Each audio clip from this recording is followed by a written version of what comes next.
From N=1 to N=M Biomedical Systems and Lifestyle Survival Part 1, number 1642, May 15, 2026, Gerald C. EclaireMD Foundation, category, Lifestyle Medicine. Special note, this research journal is based on my personal research using data from my own body and is provided for educational purposes only. It does not constitute medical advice and should not be interpreted as guidance from medical professionals.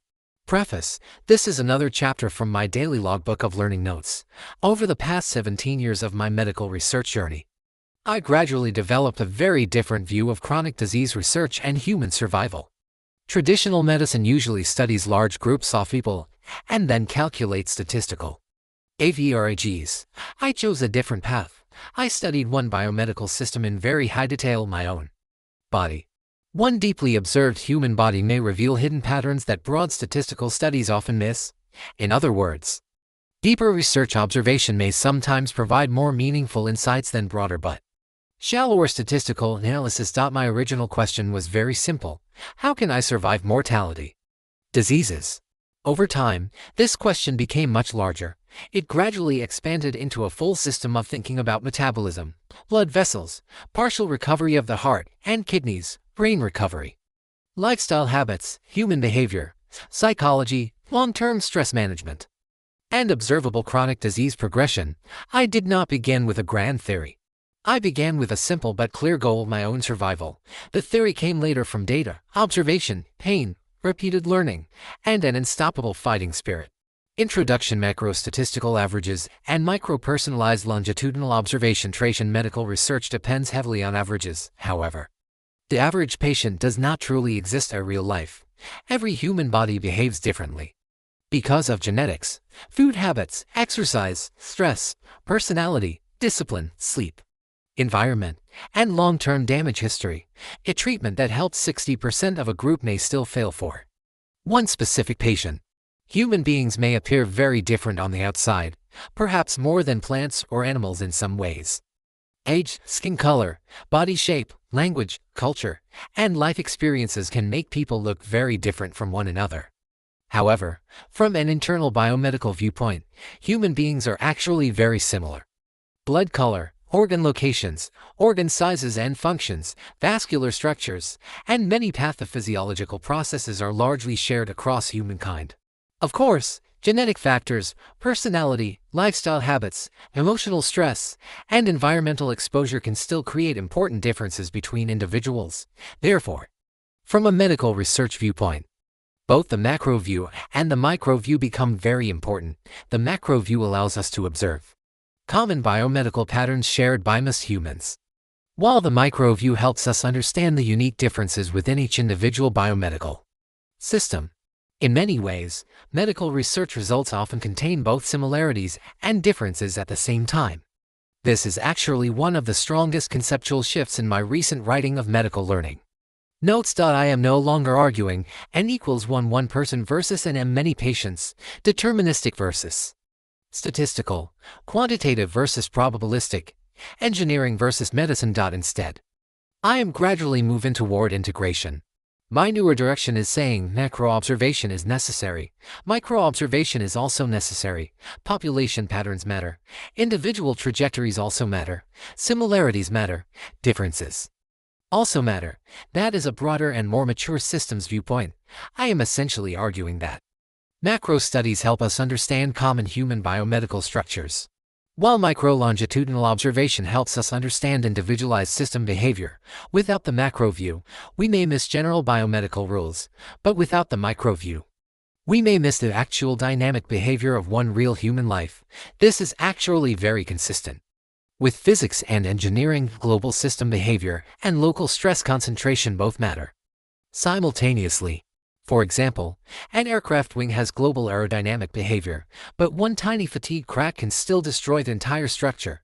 Medicine is similar. Human beings share common pathophysiology, but one person's long-term loading history may still produce a very different outcome. Therefore, my recent direction has gradually become less confrontational and more integrative. Instead of rejecting traditional medicine completely, I am expanding the viewpoints of averages plus trajectories, statistics plus mechanisms, macro plus micro, global plus local. This makes my philosophy more balanced, broader, and perhaps harder to dismiss intellectually. As an engineer, this kind of narrow and self-confining thinking never fully satisfied me. In math, physics, and engineering, we do not design submarines, airplanes, bridges, or nuclear power plants by using averages alone. We simply cannot afford such a self-confining approach. Instead, we study structural limits, loading history, weakness, accumulated damage, failure points, and real-time system behavior together as one integrated system.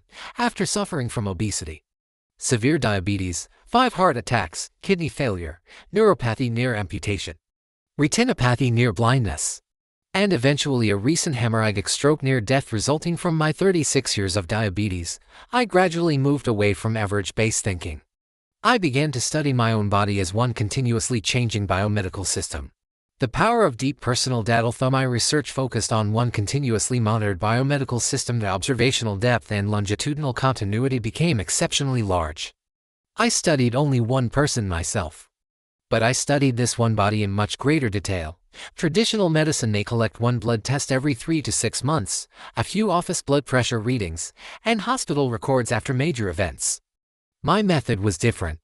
I collected 96 glucose measurements per day, 20 to 24 blood pressure measurements per day with 140 for data each day, both upper arm and wrist locations, right and left sides, detailed food and lifestyle records, including exercise, sleep, stress, and hydration, symptom changes, psychological emotion and stress observations, over time. This became more than 4 million biomedical data points over 17 years. This kind of long-term, high-detail data became like a fly recorder for my body. It allowed me to observe long-term direction, interaction among variables, delayed effects, warning signals, and slow movement toward danger. A single medical snapshot cannot show these things. A long movie can. A 2-hour movie contains approximately 170 to 1,800 individual still picture frames continuously connected over time. This is one of the major differences between my research approach and resulting comparison with the traditional medical research. Engineering thinking versus medical probability. Decent often speaks in probability, 20% risk, possible association, or may contribute. Engineering speaks more directly, if stress exceeds strength limit, structural failure occurs. My training in mathematics, physics, engineering, artificial intelligence, and structural mechanics naturally pushed me toward mechanism-based thinking, even during my years as a CEO of a high-tech company. I had to report my earnings and profits in exact dollars and percentages, not wishy-washy language or vague approximations. Wall Street investors would challenge me immediately, and my company's stock price could drop very quickly if the numbers were unclear or unconvincing. In medicine, I wanted to understand the full chain of failure inside the biomedical system. What caused the damage? How long the damage accumulated? What gradually weakened the system structure? And finally, what factor and what moment triggered the final collapse or disease event? Very often, the final medical event is not caused by a single isolated trigger. The trigger is only the last force applied to an already weakened system. The real story is the long-term accumulation process hidden underneath the surface over many years or even decades. For example, in my own stroke case, I gradually realized that long-term glucose damage from obesity and diabetes likely weakened my small blood vessels over 36 years, especially during the first 20 years, from 1990 through 2009. My condition was managed tightly with medications but without any lifestyle adjustment, based on my latter analysis. This period likely contributed approximately 91% of my cerebral vascular calcification damage. In contrast, the following 16 years, from 2010 through 2025, while under a strict lifestyle management program and without taking any diabetes medications, likely contributed only about 9% of the remaining damage progression. Later, on June 21, 2025, a single acute systolic blood pressure spike of 175 mmHg acted as the final mechanical trigger of my hemorrhagic stroke. In simple words, glucose weakened the material. Blood pressure triggered the rupture. This thinking became one foundation of my developed TSI stroke risk proxy. TSI stroke risk equals glucose 120 *SBP dBP over 45 *SBP 120 * amplifier. This formula did not come only from mathematical theory. It emerged from many years of observing my own biomedical system before and after my hemorrhagic stroke. In my personal case, I selected an amplifier value of 120 because of my 36-year history of type 2 diabetes, reflecting the long-term accumulated structural burden inside my body. For my wife, I used 110 because of her 20-year diabetes history. For my son, I used 100 because of his 10-year diabetes history. These amplifier values were not intended to represent exact clinical measurements. Instead, they were designed to represent the relative degree of long-term accumulated metabolic damage and system vulnerability developed over time. My engineering mindset naturally focuses on mechanisms, loading history, dominant contributors, and triggering events.